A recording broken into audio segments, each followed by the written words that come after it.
बारिश का मौसम एक अमीर इंसान के लिए स्वर्ग के समान होता है, लेकिन एक गरीब के लिए नरक के बराबर होता है।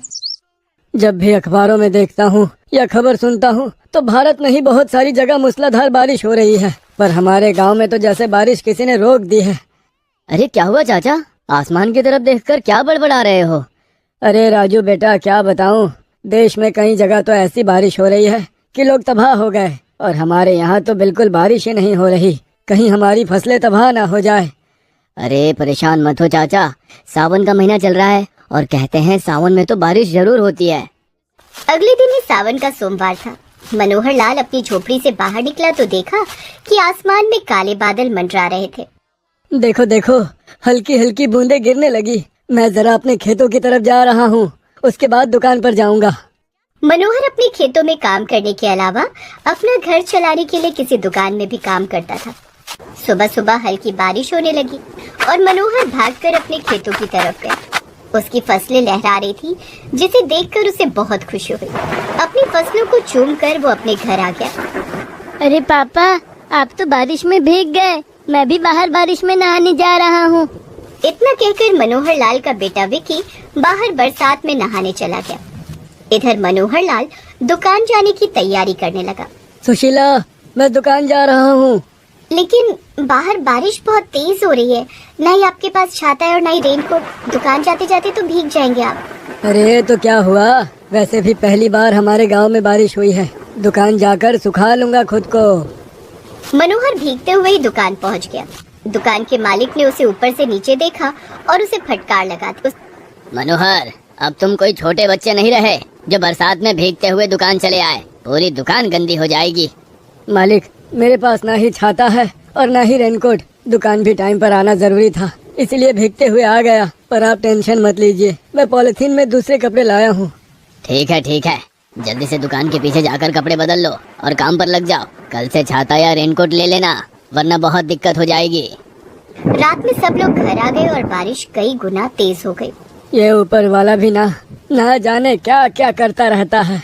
मुझे तो कुछ समझ में नहीं आता। जब तक बारिश नहीं हो रही थी तब तक बिल्कुल बारिश नहीं हो रही थी, एक बूंद तक के लिए तरस गए थे हम लोग। और अब जब बारिश शुरू हुई तो इतनी तेज होने लगी कि पूछो मत। इतनी तेज बारिश में तो मेरी फसलें खराब हो जाएंगी। मैं अभी खेतों में होकर आया। मनोहर भागकर उसी रात अपने खेतों में गया तो उसने देखा कि उसके खेत की फसलें करीब आधी डूब चुकी थी। आसमान में बिजली कड़क रही थी और बारिश भी बहुत तेज हो रही थी। ये नजारा देखकर मनोहर घबरा गया। हे भगवान, ये तूने क्या किया? उस रात मनोहर लाल अपने खेत में ही रुका रहा। किसी पेड़ के नीचे वो बैठ गया और अपनी फसलों को डूबता हुआ देखता रहा। देखते ही देखते उसकी नींद लग गई और वहीं पेड़ के नीचे सो गया। सुबह गांव के कुछ लोग खेत में मस्ती कर रहे थे, तभी नदी में एक आदमी की लाश दिखाई दी।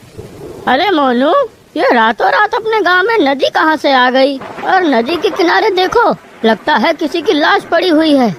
हाँ यार, कहीं कोई गांव का आदमी ही तो इस नदी में नहीं डूब गया। उन लोगों ने लाश को बाहर निकाला तो देखा वो कोई और नहीं बल्कि मनोहर लाल था। अरे ये तो अपने गांव के मनोहर चाचा हैं। इनकी सांसें तो चल रही है। कल्लू, तो इनकी छाती पर खड़ा हो जा, इससे अंदर का पानी बाहर आ जाएगा और इन्हें होश भी आ जाएगा। कल्लू ने वैसा ही किया। कल्लू मनोहर की छाती पर चढ़कर उछलने लगा, जिससे उनके अंदर का पानी मुंह के रास्ते बाहर निकल गया और उन्हें तुरंत होश भी आ गया। अरे कल्लू, मोनू, तुम सब यहाँ? ये मैं नदी के किनारे क्या कर रहा हूँ? अरे मनोहर चाचा, ये कोई नदी नहीं बल्कि आपका खेत है।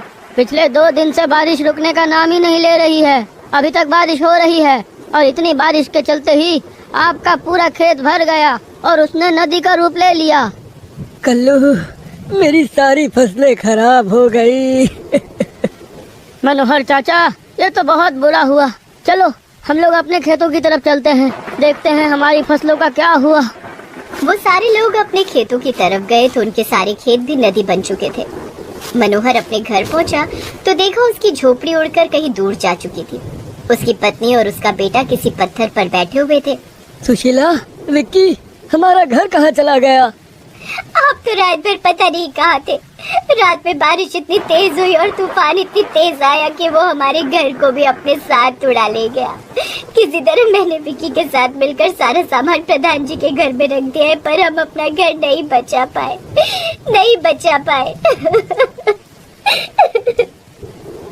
मनोहर ने आसमान की तरफ देखा और जोर जोर से चिल्लाने लगा, भगवान, इससे अच्छा तो ये था कि तू हमारे पूरे गांव को ही खत्म कर देता। कम से कम तड़प तड़प कर तो हम लोगों को नहीं मरना पड़ता। अब तू ही बता, हम लोग कहाँ जाए, किसके घर जाकर रुके? मेरी फसल तो बर्बाद कर ही दी तूने। मेरा छोटा सा घर था वो भी छीन लिया। मनोहर लाल के इतना बोलते ही आसमान में बहुत ही खौफनाक गर्जना हुई। बादल फटने लगे और पानी का अंबार उस गांव की धरती पर कुछ ऐसे बरसने लगा जैसे बहुत बड़ा पानी का टैंक किसी ने फाड़ दिया हो। अचानक पूरे गांव में इतनी तेज बाढ़ आ गई कि सारे मकान, सारी झोपड़पट्टियां वो तूफान अपने साथ बहा कर ले जाने लगा। सुशीला, विक्की! पूरा गांव उस बाढ़ में बहता जा रहा था, फिर चाहे उस गांव का प्रधान हो या कोई गरीब आदमी। यहाँ तक कि बड़े बड़े पेड़ पौधे भी टूट कर गिर रहे थे। हे भगवान, मैंने तुझे गलत कहा तो मेरे पापों की सजा मेरे परिवार और मेरे गांव वालों को क्यों दे रहा है? अगर आप चाहो तो मेरी जान ले लो, पर इन सबको छोड़ दो, बचा लो इन्हें। अचानक मनोहर के हाथ में कोई कपड़े जैसी चीज आई। उस कपड़े को पकड़कर वो किसी तरह किनारे आ गया जहाँ पर बरगद का बहुत बड़ा पेड़ लगा हुआ था। जिन कपड़ों को पकड़कर वो बाहर आया था वो कपड़े सोने और चांदी जैसे चमक रहे थे। भगवान, मैंने तुझसे कहा था कि मेरी जान ले ले और बाकी लोगों की जान बचा ले, लेकिन तूने तो मुझे ही बचा लिया। फिर से तूने अन्याय किया मेरे साथ। तभी अचानक जिन कपड़ों को पकड़कर वो बाहर आया था वो खुद ब खुद उड़कर बरगद के पेड़ में टंग गए। मनोहर, तुम बहुत शिकायतें करते हो। मैं जादुई सोने का रेनकोट हूँ। और मैं जादुई चांदी का रेनकोट। तुम हमेशा भगवान से शिकायतें करते रहते हो ना, इसीलिए भगवान ने हम दोनों को तुम्हारे पास भेजा है। अब भगवान का सारा काम तुम करोगे, तब तुम्हें पता चलेगा कि भगवान का काम आसान नहीं होता। अब तुम पूरे गांव को बचाओगे। लेकिन मैं इन गांव वालों को कैसे बचा पाऊंगा? सामने देखो, सारे गांव वाले मेरी आंखों के सामने बहते जा रहे हैं। इन्हीं में मेरी पत्नी और मेरा बच्चा पता नहीं कहाँ होंगे, पता नहीं जिंदा भी होंगे या नहीं। वो सब हमें नहीं पता। मुझे यानी सोने के रेनकोट तुम पहन लो और ये चांदी का रेनकोट अपनी पत्नी को पहना देना। उसके बाद सब सही होने लगेगा। अब जल्दी से जाओ और अपनी पत्नी को ढूंढो पहले। मनोहर ने तुरंत सोने का रेनकोट पहना और चांदी का रेनकोट अपने हाथ में ले लिया। उसने तैरते हुए अपनी पत्नी और विकी को ढूंढ लिया। उसने अपनी पत्नी को चांदी का रेनकोट पहना दिया। सब लोग हमारे रेनकोट में आ जाओ, वरना मारे जाओगे सब। जैसे जैसे सभी आदमी मनोहर के रेनकोट के पास और सभी औरतें सुशीला के रेनकोट के पास आते जा रही थी, वैसे वैसे उनका रेनकोट बड़ा होता जा रहा था। इस तरह सारा गांव उनके रेनकोट के अंदर आ गया। अब बारिश तो हो रही थी, पर तूफान और बाढ़ आना बंद हो गई। खेत की फसलें भी ठीक हो गई। सब हैरान हो गए। ये सब इन सोने चांदी के रेनकोट का कमाल है। जब तक इन जादुई रेनकोट का साया इस गांव पर रहेगा, तब तक कोई नुकसान नहीं होगा। और ऐसे ही सभी खुशी खुशी रहने लगे। तो हमें उम्मीद है कि आपको हमारी ये कहानी पसंद आई होगी। कृपया हमारे चैनल को सब्सक्राइब करें और सभी अपडेट्स के लिए बेल आइकन जरूर दबाएं। और हाँ, वीडियो लाइक और शेयर करना मत भूलिएगा। Bye bye.